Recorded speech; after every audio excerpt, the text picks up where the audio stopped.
नमस्कार। पैन और आधार को लिंक करना, हाँ, ये काम थोड़ा सिर दर्द वाला लग सकता है, पर फिक्र मत कीजिए, हम यहाँ इसी काम को आसान बनाने के लिए है। आज हम ऑफिशियल यूजर मैनुअल को बेस बनाकर इस पूरे प्रोसेस को स्टेप बाय स्टेप एकदम सिंपल भाषा में समझेंगे।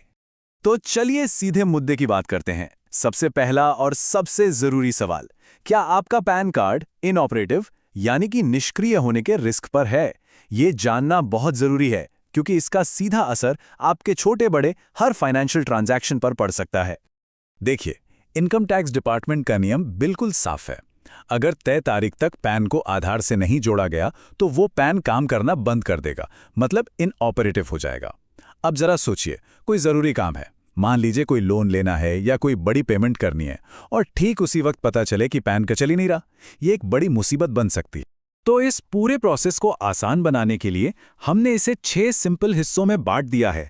पहले समझेंगे कि ये जरूरी क्यों है, फिर तैयारी कैसे करनी है, फीस कैसे भरनी है, रिक्वेस्ट कैसे डालनी है, स्टेटस कैसे चेक करना है, और हाँ, अगर कोई प्रॉब्लम आती है तो उसे सॉल्व कैसे करना है।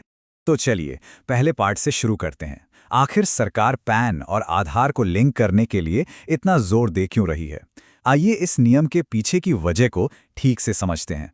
ये नियम उन सभी लोगों पर लागू होता है जिन्हें पैन कार्ड 1 जुलाई 2017 से पहले मिला था।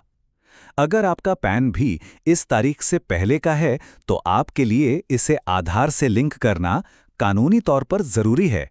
इसमें कोई ऑप्शन नहीं है। ये सिर्फ कोई सलाह नहीं है, ये इनकम टैक्स डिपार्टमेंट की तरफ से एक सीधी सीधी चेतावनी है। और जैसा कि हम जानते हैं, 30 जून 2023 की डेडलाइन तो निकल चुकी है, जिसका मतलब है कि अगर लिंकिंग अब तक नहीं हुई है तो पैन इनऑपरेटिव हो चुका होगा और उसे दोबारा चालू करवाने के लिए फीस भरनी पड़ेगी।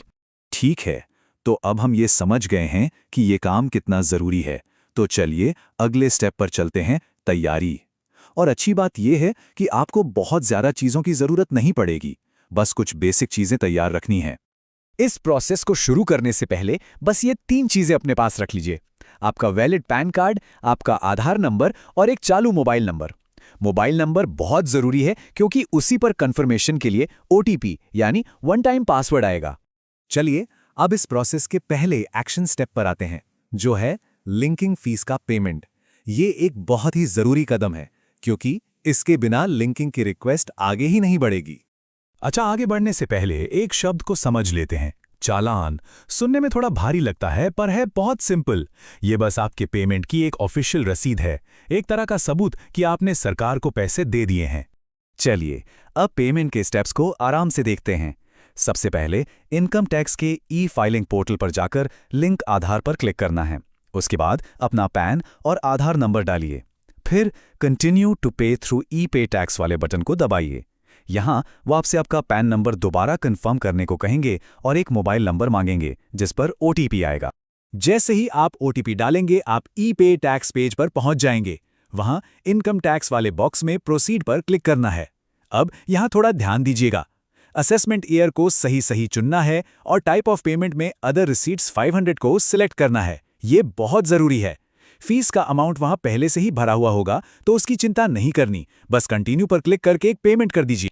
बहुत बढ़िया, तो पेमेंट हो गया। लेकिन रुकिए, काम अभी खत्म नहीं हुआ है। अगला बड़ा स्टेप है लिंक करने की रिक्वेस्ट सबमिट करना। याद रखिएगा, सिर्फ पेमेंट करना काफी नहीं है, आपको रिक्वेस्ट भी भेजनी पड़ेगी। आपके पास यहाँ 2 रास्ते हैं। अगर आपका ई फाइलिंग पोर्टल पर अकाउंट बना हुआ है तो लॉगिन करके अपने प्रोफाइल से रिक्वेस्ट कर सकते हैं, और अगर अकाउंट नहीं है तो भी कोई प्रॉब्लम नहीं। आप होम पेज पर क्विक लिंक्स सेक्शन से भी ये काम बड़े आराम से कर सकते हैं। बिना लॉगिन किए ये प्रोसेस काफी सीधा है। चलिए इसे भी स्टेप बाय स्टेप देख लेते हैं। पहले पैन और आधार डालकर वैलिडेट कीजिए। इसके बाद सिस्टम आपकी पेमेंट चेक करेगा और एक मैसेज आएगा कि पेमेंट वेरीफाई हो गया है। अब कंटिन्यू पर क्लिक करें, जो भी डिटेल्स मांगी जाएं उन्हें भरें और लिंक आधार बटन दबा दें। आपके मोबाइल पर एक 6 डिजिट का ओटीपी आएगा, उसे डालकर वैलिडेट करते ही बस आपका काम हो गया, रिक्वेस्ट सबमिट हो जाएगी। रिक्वेस्ट सबमिट करने के बाद ये कंफर्म करना भी तो जरूरी है कि पैन और आधार सच में लिंक हुए या नहीं। चलिए देखते हैं कि ये कैसे चेक करना है। स्टेटस चेक करना तो सबसे आसान काम है। ई फाइलिंग होम पेज पर वापस क्विक लिंक्स में जाइए और इस बार लिंक आधार स्टेटस पर क्लिक कीजिए। बस अपना पैन और आधार नंबर डालिए और आपको तुरंत पता चल जाएगा कि लिंकिंग सक्सेसफुल हुई, अभी प्रोसेस में है या किसी वजह से फेल हो गई है। कभी-कभी ऐसा होता है कि प्रोसेस में कुछ छोटी-मोटी दिक्कतें आ जाती हैं, लेकिन घबराने की बिल्कुल भी जरूरत नहीं है।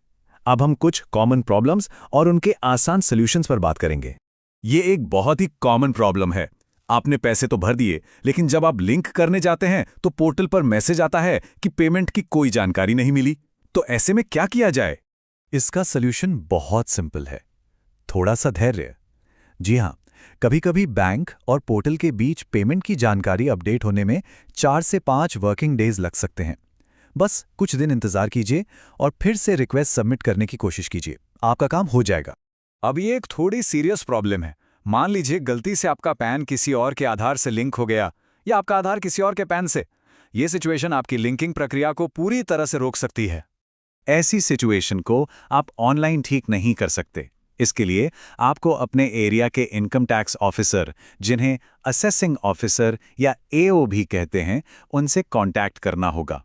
आपको उन्हें एक एप्लीकेशन देकर इस गलत लिंकिंग को हटाने यानी डीलिंक करने के लिए कहना होगा।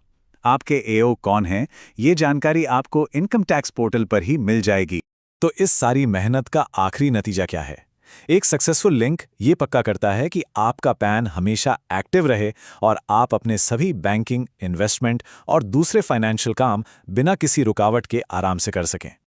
और अंत में एक सवाल, पैन और आधार को लिंक करना आपके डिजिटल फाइनेंशियल जीवन को सिक्योर करने का एक जरूरी कदम तो है, पर यह हमें एक बड़े सवाल पर सोचने के लिए भी मजबूर करता है कि जब हमारी सबसे जरूरी आईडीज आपस में जुड़ गई हैं, तो हमारा पूरा डिजिटल फाइनेंशियल फुटप्रिंट आखिर कितना सेफ है? इस पर सोचिएगा जरूर।